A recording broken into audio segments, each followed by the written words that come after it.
Alpine était la dernière écurie à devoir nous présenter sa nouvelle livrée pour la saison 2023, et c'est désormais chose faite. Voici l'A523, la monoplace d'Esteban Ocon et de Pierre Gasly cette année. Comme l'année dernière, Alpine a choisi de dévoiler deux monoplaces, une 100% rose aux couleurs de leur sponsor BWT et une autre plus classique, qui ressemble beaucoup à celle de l'an dernier. La livrée rose sera utilisée lors des 3 premiers Grands Prix.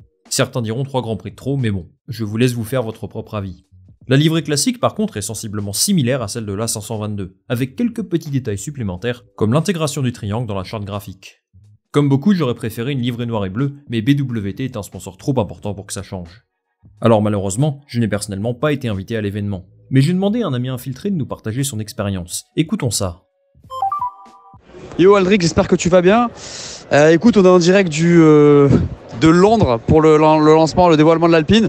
Écoute, ici, il y a franchement une grosse ambiance, beaucoup de monde. Les deux voitures sont là, la rose, la livrée plus normale. On a vu Pierre Esteban, on a pu se rapprocher d'eux, on a pu les filmer un peu. Écoute, ça fait plaisir, c'est fini ces dévoilements et franchement, on a fini sur une bonne note. Donc voilà, il y a une grosse soirée qui est prévue après. On a mangé, c'était très cool. Voilà, force pour ta vidéo et la bise à tous. Vous aurez bien sûr tous reconnu Lucas Parlefin. Merci à lui de m'avoir envoyé ses réactions à chaud et je ne peux que vous conseiller d'aller voir ce qu'il fait, c'est très quali. La présentation avait l'air sympa, quoiqu'un peu longue. Mais le moment phare de la soirée a bien sûr été l'arrivée de Zinedine Zidane comme ambassadeur de l'écurie. J'ai franchement bugué quand je l'ai vu arriver sur scène parce que c'était mon idole absolue quand j'étais plus jeune, comme beaucoup de monde je pense. Enfin bref, les strass et paillettes c'est bien, mais qu'est-ce qui ressort de cette monoplace ? Déjà, c'est un chocard. La vraie A523 est déjà à Bahreïn. Ils nous ont présenté une A522 un peu modifiée. Par contre, on peut observer quelques détails intéressants dans leur rendu publié sur leur site internet, et que leur directeur Matt Harman a confirmé sur scène. Je vais rester assez bref sur le sujet, parce que je suis quasiment sûr qu'on verra quelque chose de différent lors du premier Grand Prix. D'abord, on apprend qu'Alpine a beaucoup travaillé sur le nez à l'avant de la monoplace. Le design est plus plat, et ça leur permet sans doute de perdre un petit peu de poids. Harman nous explique que ce nouveau design leur donne plus de flexibilité. Ça va leur permettre de tester plus de configurations sur l'aileron avant et de mieux contrôler le flux d'air. La suspension avant est la même qu'en 2022, mais à l'arrière, c'est autre chose. On passe d'une suspension push rod à une suspension pull rod, et ça va permettre à l'équipe d'avoir un meilleur flux d'air vers l'arrière de la monoplace, mais aussi de perdre un petit peu de poids.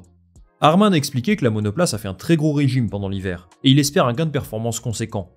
Il devrait être proche des 796 kg, ce qui en ferait peut-être la voiture la plus légère du plateau. Enfin, on peut observer un changement énorme au niveau des courbes au-dessus des pontons. Je ne sais pas exactement comment on appelle cette zone, mais ça permet d'alimenter le flux d'air vers l'arrière de la monoplace. Maintenant, il faudra voir si tous ces changements se confirment en piste. Rien n'est moins sûr quand on voit comment les designs ont évolué la saison dernière. Avec son nouveau duo de pilotes, Alpine espère franchir un palier cette année et se rapprocher des top teams.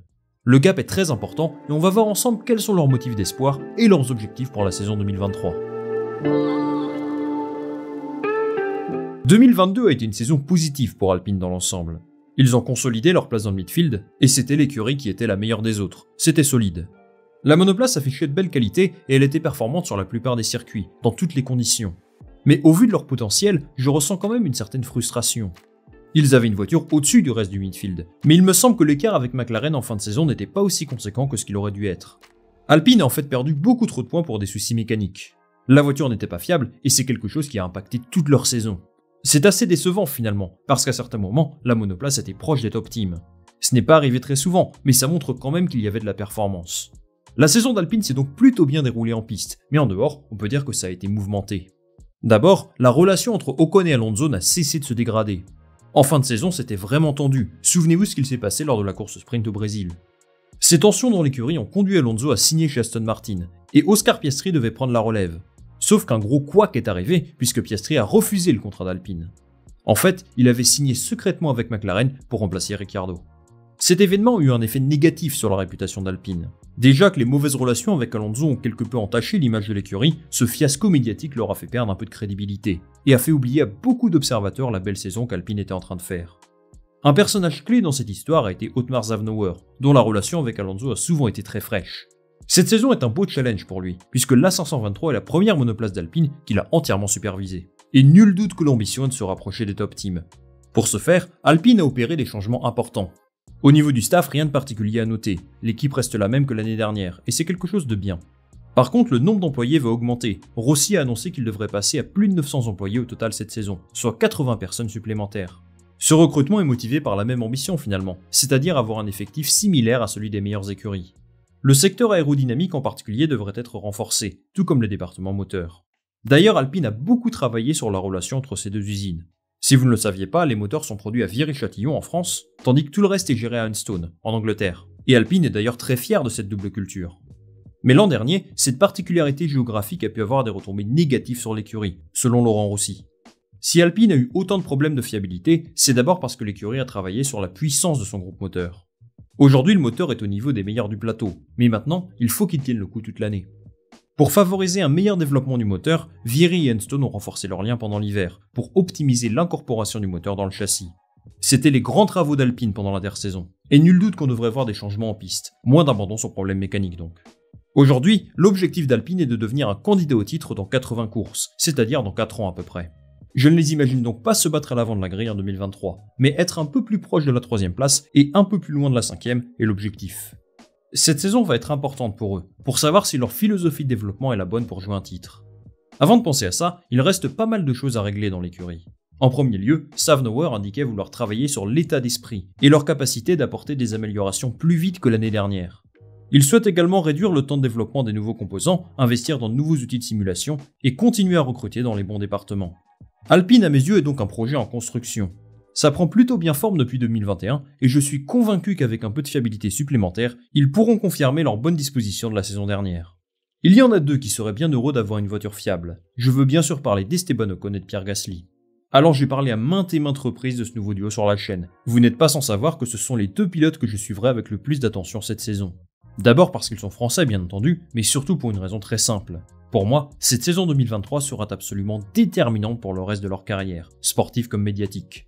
Celui qui a le moins de pression à mon sens, c'est Esteban Ocon.